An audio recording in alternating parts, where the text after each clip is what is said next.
Chapter 11 करांगे transportation in animals and plants, जिस दे विच असीं last time excretory system in humans बारे लर्न किया सी, रीड किया सी, और जिस दे विच मैं तुहानूं दस्सिया सी कि किडनीज़ जिहड़ियां हुंदियां ने वो सब तो मेन इंपॉर्टेंट ऑर्गन हुंदियां ने साडी बॉडी दे विचों जिहड़ा वेस्ट प्रोडक्ट्स है उसनूं रिमूव करन दा। सो अज असीं करांगे our first topic is dialysis. Dialysis की है कि समटाइम्स की होंदा है कि कई जिहड़े ह्यूमनस ने परसनस ने उन्हां दी किडनीज़ ड्यू टू इन्फैक्शन की है डैमेज हो जाती है, और फिर की होंदा एक आर्टिफिशियल किडनी यूज़ की जाती है साडी बॉडी विचों जिहड़े टॉक्सिक मटीरियल इकट्ठे होए हुंदे ने उन्हां रिमूव करन दी, उन्होंने साडी बॉडी तो रिमूव करने के लिए एक आर्टिफिशियल किडनी का यूज़ किया जाता है, और ये प्रोसैस नूं असीं डायलिसिस बोलते हैं। सो डायलिसिस की है, it is a method of removing this toxic materials from the blood through an artificial kidney. So kidneys तो इलावा जिहड़ा साडी बॉडी दे विचों टॉक्सिक जिहड़े मटीरियल ने वो साडी स्किन दे विचों भी जिहड़ा बाहर निकलते हैं, रिमूव हुंदे ने, जिवें स्किन दे थ्रू साडे बॉडी दे विचों जिहड़ा सानूं स्वैट आंदा है, स्वैट दे थ्रू जिहड़ा की है कि साडी बॉडी विचों एक्सट्रा जिहड़ा वाटर जां सॉल्ट्स ने जां यूरिया है वो की है साडी बॉडी विचों रिमूव हुंदे ने। So our second topic is transport of substances in plants. जिवें कि साडे ह्यूमन बॉडी दे विच जिहड़ा वाटर जां कोई होर न्यूट्रीएंट्स नूं ब्लड तक पहुँचाउण वाले सिस्टम नूं असीं नेम दित्ता सी ह्यूमन सर्कुलेटरी सिस्टम। सो उस तरह प्लांट्स दे विच भी हुंदा है, प्लांट्स दे विच भी जिहड़ा वाटर मिनरल्स जां कोई होर न्यूट्रीएंट्स फूड है जिहड़ा प्लांट के डिफरेंट पार्ट्स तक जाना जिहड़ा वा वो बहुत इंपॉर्टेंट हुंदा है। सो प्लांट्स दे विच भी की ट्रांसपोर्टेशन सिस्टम हुंदा है, और इस ट्रांसपोर्टेशन सिस्टम नूं असीं प्लांट्स का जिहड़ा ट्रांसपोर्टेशन सिस्टम उसनूं असीं वास्कुलर सिस्टम कहते हैं।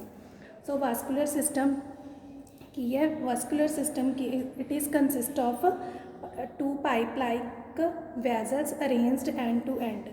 इहदे विच भी जिवें साडी बॉडी विच वैजल्स वीन्स हुंदियां ने कैपिलरीज, उस तरह ही जिहड़ा प्लांट्स दे विच की है वैजल्स हुंदियां ने जिहदे थ्रू जिहड़ा सबसटांसिस ने और डिफरेंट पार्ट्स तक जिहड़ा वा पहुँचते हैं। सो वास्कुलर सिस्टम दे विच 2 तरह के टिश्यूज़ हुंदे ने जिन्हां दी हैल्प नाल जिहड़ा ये मटीरियल्स ने सबसटांसिस ने ट्रांसपोर्ट हुंदे ने प्लांट के डिफरेंट पार्ट्स तक।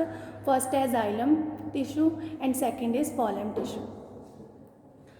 सो हुण असीं टर्न बाय टर्न डिस्कस करांगे। फर्स्ट इज़ वास्कुलर सिस्टम का फर्स्ट पार्ट है जाइलम वैजल्स। जाइलम वैजल्स की करते हैं कि ये जिहड़े साडे रूट्स दे विच जिहड़े प्लांट दीयां रूट्स ने उन्हां दे विच जिहड़े वाटर एंड मिनरल्स पए हुंदे ने उन्हां नूं जिहड़ा वा स्टैम दे थ्रू स्टैम की हैल्प दे नाल जिहड़ा प्लांट दे डिफरेंट पार्ट्स ने एरियल पार्ट्स ने मीनस के जिहड़े हवा दे विच पार्ट्स ने प्लांट दे उहदे विच जिहड़ा ट्रांसपोर्ट करते हैं xylem vessels. So this upward movement of water and mineral is called ascent of sap. Second vessels है फॉलम वैजल्स। फॉलम वैजल्स की करते हैं कि जो फूड प्रिपेयर किया जाता है ग्रीन प्लांट्स वालों प्लांट वालों जो फूड बनाया जाता है उसनूं जिहड़ा वा साडी प्लांट के डिफरेंट पार्ट्स तक लैके जाते हैं थ्रू द लीव्स की हैल्प नाल। First xylem tissue xylem vessels की करते रूट्स की हैल्प नाल जिहड़ा प्लांट्स के डिफरेंट पार्ट्स तक लैके जाते हैं वाटर मिनरल्स, और फॉलम वैजल्स की करते हैं लीव्स की हैल्प नाल जिहड़ा वा डिफरेंट पार्ट्स तक जिहड़ा प्लांट दियां उत्थों तक जिहड़ा फूड पहुँचाते हैं ट्रांसपोर्ट करते हैं। So our next topic is translocation of food. Translocation of food दे विच की है कि जो साडे प्लांट्स के ट्रांसपोर्ट करन दा सिस्टम है फूड का डिफरेंट पार्ट्स तक उसनूं असीं की बोलते हैं translocation of food. So translocation of food की है, it is the system by which transport of food from the leaves to all the other parts of the plant. Next topic is and last topic है साडे chapter दा transpiration. Transpiration की है कि जिहड़ा कोई भी प्लांट है रूट्स की हैल्प नाल जिहड़ा वाटर अपने तक डिफरेंट पार्ट्स तक लैके जाता है, बट जिहड़ा सारा वाटर है यूजड अप नहीं हुंदा हैगा।